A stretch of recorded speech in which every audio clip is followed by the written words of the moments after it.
வணக்கம் நண்பர்களே. இந்திய அரசியலில் முக்கியமான சில டாபிக்ஸை இந்த பதிவில் பார்க்க போகிறோம். முதல் டாபிக் என்ன பார்க்க போகிறோம்னா, ராகுல் காந்தி அவர்கள் 2 தொகுதியிலையும் ஜெயிச்சிட்டாரு.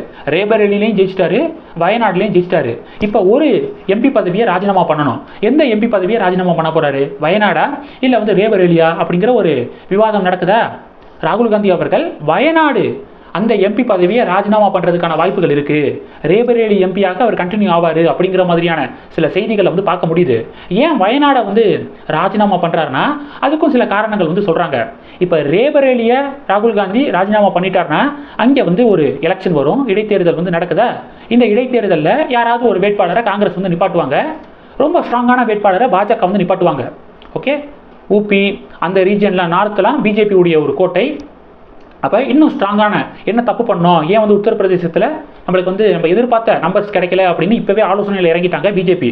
அதனால் செய்த அந்த சின்ன சரிவை அவங்க சரி செஞ்சுக்கிற பக்குவம் அவங்ககிட்ட இருக்குது. அதனால் ஸ்ட்ராங்கான ஒரு கேண்டிடேட்டாக நிப்பாட்டி அதில் ஜெயிக்கிறதுக்கு வாய்ப்பு இருக்குது. ஓகே, இடைத்தேர்தல் அப்படின்னா ஆளுங்கட்சி வெற்றி பெறுவதற்கான வாய்ப்புகள் தான் அதிகமாக இருக்கும்.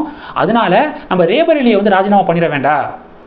வயநாடை ராஜினாமா பண்ணால் வயநாடில் எப்படி காங்கிரஸ் தோத்தாலும் கம்யூனிஸ்ட் ஜெயிக்கிறதுக்கு வாய்ப்பு இருக்குது. எப்படி பார்த்தாலும் அது இந்தி கூட்டணிக்குள்ளே தான் ஆட் ஆகும் அந்த நம்பர்ஸு அப்படின்னு ராகுல் காந்தி பிளான் பண்ணியிருக்காராம். அதனால் வயநாடு தொகுதி எம்பி பதவியை ரிசைன் பண்ணுறதுக்கான வாய்ப்புகள் அதிகமாக இருக்குது. இது முதல் டாப்பிக்கு. ரெண்டாவது டாபிக் என்ன பார்க்க போகிறோம் அப்படின்னா, ரெண்டாவது டாப்பிக்கு விமான நிலையத்தில் சந்திரபாபு நாயுடு அவர்களை ஸ்டாலின் அவர்கள் சந்திச்சிருக்காரு. இந்த சந்திப்பின் பின்னணி என்ன? ஒருவேளை சந்திரபாபு நாயுடு அவர்களை ஆல்ரெடி சரத்பவார் சந்திரபாபு நாயுடு நிதிஷ்குமார் அவர்களை கான்டாக்ட் பண்ணார். இந்தி கூட்டணி பக்கம் வர சொல்லி கான்டாக்ட் பண்ணாரு அப்படிங்கிற மாதிரியான ஒரு செய்திகள் பரவணுச்சு. அதற்கு சரத்பவார் மறுப்பு தெரிவிச்சிட்டாரு. இப்போ இந்த சந்திரபாபு நாயுடு அவர்களோட ஸ்டாலின் அவர்கள் சந்திப்பு இருக்குல்ல, இதன் பின்னணியில் ஏதாவது அரசியல் இருக்குமா அப்படிங்கிற சில கேள்விகள் முன்வைக்கப்படுது. ஆனால் விசாரித்த வரைக்கும் ஒரு மரியாதை நிமித்தமான ஒரு சந்திப்பு. எல்லாம் டெல்லி போயிருந்தாங்கல்ல, சந்திரபாபு நாயுடும் என்டிஏ மீட்டிங்கில் கலந்துக்கிறதுக்காக போயிருந்தாங்க. ஸ்டாலின் அவர்களும் இந்தி கூட்டணி ஆலோசனை கூட்டத்தில் கலந்துக்கிறதுக்காக போயிருந்தாங்க. 2 பேரும் ரிட்டர்ன் வரும்போது 2 பேரும் விமான நிலையத்தில் தற்செயலாக சந்திச்சுக்கிட்டாங்க. மரியாதை நிமித்தமான ஒரு சந்திப்பு தான், அதில் எந்த ஒரு அரசியலும் இல்லை அப்படின்னு உறுதியான தகவல்கள் கிடைக்குது. ஸோ இந்த புகைப்படத்தை பார்த்துட்டு திமுகவினர், காங்கிரஸ் கட்சியை சேர்ந்தவர்கள், தமிழகத்தில் இருக்கக்கூடிய இந்தி கூட்டணி ஆதரவாளர்கள்லாம் ஃபயர் விட்டுக்கு இருந்தாங்க. ஸ்டாலின் அவர்கள் களமிறங்கிட்டாரு, சந்திரபாபு நாயுடு கூடிய விரைவாக இந்தி கூட்டணி பக்கம் சேருவார் பாருங்க அப்படின்னு சொல்லிட்டு நிறைய பேர் சமூக வலைதளத்தில் பதிவுகள் போட்டுக்கிருந்தாங்க. ஆனால் நிச்சயமாக அது ஏமாற்றாமல் தான் முடியும். ஏன்னா என்டிஏ சந்திரபாபு நாயுடு அவர்கள் சைன்லாம் போட்டு மோடியை நாங்கள் ஆதரிக்கிறோம் அப்படின்னு சொல்லிட்டு சைன்லாம் போட்டு அந்த லெட்டரை குடியரசுத் தலைவர்கிட்ட கொடுத்துட்டாங்க.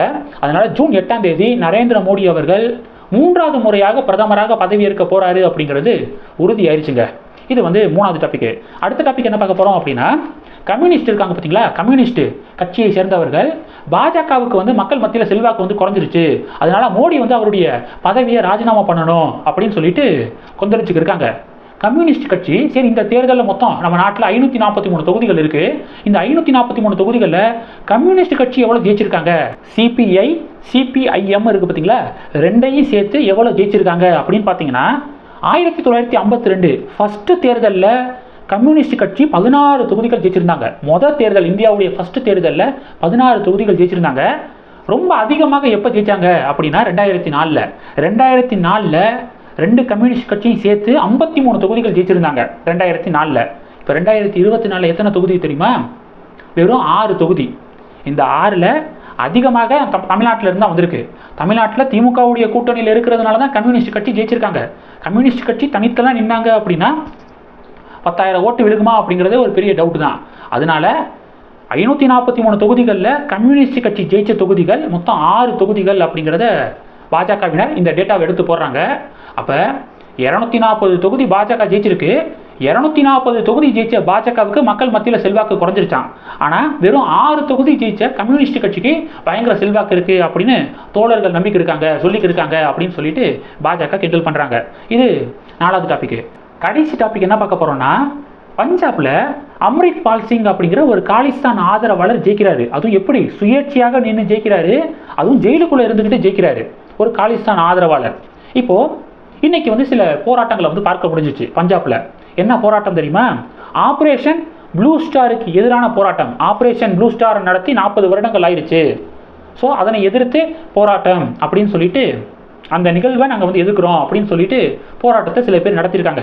அது என்னப்பா ஆப்ரேஷன் ப்ளூ ஸ்டார் அப்படின்னு பார்த்தீங்கன்னா, காலிஸ்தான் அப்படிங்கிற ஒரு தனி நாடு வேணும், பஞ்சாப்ல இருந்து நாங்கள் தனியாக போகணும் அப்படின்னு சொல்லிட்டு பிரிவினைவாதிகள், காலிஸ்தான் ஆதரவாளர்கள் ஒரு பெரிய ஒரு வன்முறையெல்லாம் வந்து நடத்தினாங்க.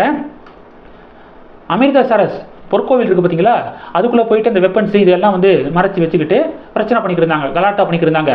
இந்திரா காந்தி அவர்கள் என்ன பண்ணுறாங்க அப்படின்னா, அந்த கோவிலிருந்து அவங்கள வந்து வெளியே வந்து கொண்டு வரணும், அவங்கள வந்து வெளியேற்றணும் அப்படிங்கிறது தான் ஆப்ரேஷன் ப்ளூ ஸ்டார். ஓகே, இந்த காலிஸ்தான் பிரிவினைவாதிகளுக்கு எதிராக இந்தியன் கவர்மெண்ட் தொடங்கினது தான் ஆப்ரேஷன் ப்ளூ ஸ்டார் அப்படிங்கிறது. தனி நாடு வேணும் அப்படின்னு சொல்லிட்டு கோஷம் போட்ட ஒரு பிரிவினைவாதி தான் பிந்திரவாலே அப்படிங்கிறவன். இந்த பிந்திரவாலேவை ஆப்ரேஷன் ப்ளூ ஸ்டார் அந்த டயத்தில் கொள்றாங்க, நம்ம ராணுவம் வந்து போட்டு தள்ளுறாங்க.